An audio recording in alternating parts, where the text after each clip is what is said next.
جوزها قالت له انت كويس يا حبيبي؟ قال لها ايوه كويس، انت عايزه ايه؟ قالت له لا ابدا مفيش حاجه، اصل دعيت عليك من شويه وقلت اشوف الدعوه حوقت فيك ولا لا. واحد عامل جروب على الفيسبوك كده، كان واحد مشترك في الجروب قال له مش حضرتك بقيت معانا في الصفحه؟ قال له ايوه. قال له طب ما بتتفاعلش معانا ليه؟ ولا انت عليك طار وجاي تستخبى في الجروب بتاعنا؟ واحده سابت جوزها، صاحبتها قالت لها يا اختي بركه انك سبتيه، ده انت كنت تعصري بروفايله ينزل نسوان. واحد بيقول لصاحبه ليه ما بتتعلمش من اخطائك؟ قال له بتعلم. قال له طب ليه بتكررها؟ قال له براجع اللي اتعلمته. واحد بيقول لصاحبه بتكرهني يكرهني لوحدك، مش لازم تألف عليا حوارات للكل علشان يكرهوني معاك، مش فرح امك هو.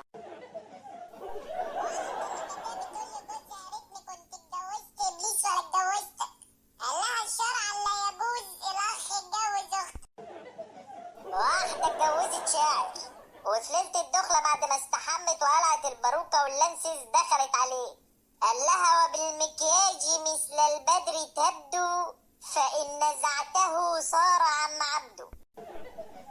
الصغير بيقول لأمه أنا شربت شاي في كوباية من النيش. قالت له نعم أرحمك. قال لها بقول لك شربت شاي مع سجارة حشيش. قالت له بحث.